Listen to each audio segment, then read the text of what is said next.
Ladies and gentlemen, good afternoon and welcome back to our YouTube channel once again. And it is my hope and prayer that this video is actually going to find you guys in good health. Personally, I am fine, as you can see. Kisumu is also fantastic, and maybe you could also let me know where you are watching the video from, the county or the country, in case you are out of the republic.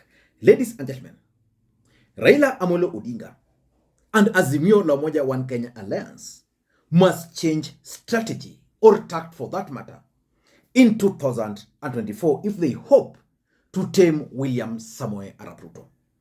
In this video, I want to offer my unsolicited advice on the new strategies that Azimio la Umoja One Kenya Alliance and Raila Odinga should actually use in 2024. Because Azimio la Umoja One Kenya Alliance expecting to use the same tactics will not yield any new results. But 4 facts are also very clear before we proceed. The first fact which is clear is that Kenya Kwanza has actually become very unpopular in the Republic of Kenya. And because Kenya Kwanza has become very unpopular, the expectations of Kenyans would be that most of those people who are supporting Kenya Kwanza should have moved to Azimio. But there's no data to prove that as much as Kenya Kwanza has become very unpopular, that those people have moved to Azimio. Where are they going to? It means Azimio are doing the same thing, and therefore those people are not persuaded to join Azimio. So that's the first fact.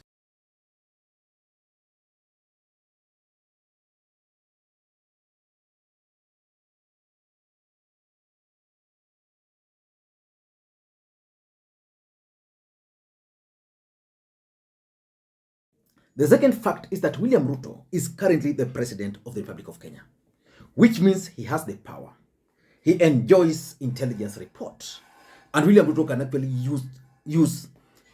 actually use state machinery to play his politics, and that puts Azimio at a disadvantaged position. The third fact is that Azimio la Umoja One Kenya Alliance, or the opposition for that matter, is disorganized. They don't know what to do, how to do it, and what to expect. And that's why Kenya Kwanza keeps on making blunders, but Azimio la Umoja One Kenya Alliance are not taking advantage of. And lastly, the last fact is that Parliament, as we speak, the Parliament of Kenya, is dead. It is under state capture. And William Ruto is also targeting the judiciary, which means William Ruto has a strategy on how he intends to win the presidency in 2027. If not winning, on how to rig. So in this video, I want to offer my unsolicited advice and the new tactics that Azimio la Umoja One Kenya Alliance should actually employ in 2024. But before you do that, in case you are watching this channel for the first time, please take a second or two, click that subscribe button so that next time we produce a video like this, YouTube will automatically notify you. And to the subscribers, I want to continue thanking you guys for your continued support, because without that support, this channel cannot be where it is. Ladies and gentlemen, without any further ado, allow me to dive in. But before I dive in, allow me to take also this opportunity to thank the following people for the coffee which they sent to me earlier. I'm so grateful because it goes a long way in supporting this channel. You can also do the same using the numbers you are seeing on your screen. Ladies and gentlemen, Azimio la Umoja Alliance, or Raila Odinga for that matter, cannot expect to use the same strategy that they've been using before and expect a different result. If they intend to use the same strategy, then they are bound to fail. Here are my new strategies or tactics which they should use. Number one, Azimio la Umoja One Kenya Alliance should actually assemble economic expert, a team of economic experts, what I would call economic management team, kind of a think tank. And the role of this think tank would be simple. Analyze Kenya Kwanza economic policies, analyze their strategy on economy, analyze what they're doing, criticize where possible, expose corruption, and focus on tax. If there's one area which will bring Kenya Kwanza down, is the state of the economy of the Republic of Kenya. But what is Raila Odinga and Azimio doing about it? They're actually doing nothing. The only thing they can do is to issue certain press statement. For example, when there was that issue of housing levy, they issued a statement. When there was that oil saga, they issued a statement, and it ended there. The truth is, Azimio la Umoja One Kenya Alliance can decide that they come up with respectable economic team. This team should be meeting every Thursday and briefing the country. For example, if there's any corruption, they should be able to do that. If Kenya Kwanza policies are not working, I don't understand why it's so difficult for Azimio la Umoja One Kenya Alliance and the team to explain to Kenyans how the increase in taxation is affecting the ordinary Kenyan. They should be able to explain that. For example, if you increase taxes, what are the implications? In my view, if they were to do that, they'll offer an alternative. And that's how they'll persuade the people who are dissatisfied with Kenya Kwanza to join it. Otherwise, if they're just there, then they don't offer alternative. I see a trouble. So they should form an economic team that should be focusing on dealing with the economy as far as Kenya Kwanza is concerned. They should be able to offer alternative. If William Ruto wants to increase house levy, the team should actually come out. I remember there was a time when Kwame, the economist, challenged Kenya Kwanza policies on TV, and he was branded Azimio. It would be better if they had such people being branded Azimio but are speaking the language of the ordinary Kenyan. Do you agree with that? Number two, Azimio should also assemble a team of reformists, because we all know that William Ruto is turning out to be a dictator. And the history points to a man who learned under Moi. So he's taking Kenya back to those years, which means, if not checked, a lot of things are going to happen.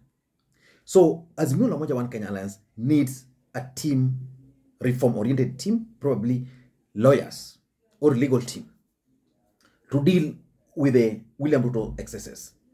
One thing that you need to know is that William Ruto does not intend to use the constitution. So Azimio should come up with a team whose role would be to defend the constitution. And if I were them, I would reach out to reform-oriented individuals. I don't understand why Azimio are yet to reach out to someone like Ekuru Aukot, the Punguza Muzigo guy. By reaching out to such guy, tapping into his thoughts, steering discussion, they should reach out to people like Boniface Mwangi, people like Professor Gola, people like Willie Mutunga, the known reformists who are outside there. Bring them on Azimio side, even if not on Azimio side, just craft something, craft a team. And that team should be able to defend the constitution. The truth of the matter is that William Ruto is going to purge the judiciary and is going to target the independent judges moving forward. If you are in this country, you know what happened when Mwai Kibaki conducted radical surgery in the judiciary. It was simply about removing independent judges who were in the judiciary, and not from the Kikuyu nation at that time. Because if you looked at the people who were kicked out, they were independent judges, people like Waki, people like Kwach, but those who were left, because they knew Anglo-listing was going to come up, they knew they were going to change the constitution to do what? So Azimio la Umoja One Kenya Alliance should read ahead of Ruto and understand his game plan. And I can assure them that William Ruto's game plan is simple. William Ruto intends to capture all the three arms of government. Parliament is already under him, executive. Now the last bit is the judiciary. That is his latest war. So if they have a team that would checkmate him, would point out his strategies, Kenya would be a better country. But I don't know whether Azimio are listening or not. But if I were them, I'd form an economic team. Then I'd form a reform-oriented team or legal team. And number three, it is also high time for Raila Odinga and Azimio to review the Mandamano strategy. I'm saying this because Azimio la Umoja One Kenya Alliance have become so predictable. Kenya Kwanza now understands them, that if there is an issue, the next thing they'll do is to call for maandamano. Then people will go to the street. End of story. So the question is, are those maandamanos effective? Are they sustainable? If they are not effective, if they are not sustainable, and if they are predictable, why stick to them? They should come up with another way. Let Kenya Kwanza do their thing, probably aid them in doing, but point out. Don't go to the street. And it will reach a point when Kenyans themselves will feel tired. It has become fashionable for William Ruto and the team to come up with very unpopular policies, wait for Azimio to call for the demonstrations, then they use that to go to their strongholds to accuse Azimio. So they should, in my view, review the effectiveness of maandamano and come up with another strategy. Maybe from this channel, I know they are listening, I know they are going to read the comments. Maybe from this channel, you can advise them the alternative to maandamano. Number 4, communications strategy. You know, sometimes you can communicate by remaining silent. Sometimes you can just communicate by talking.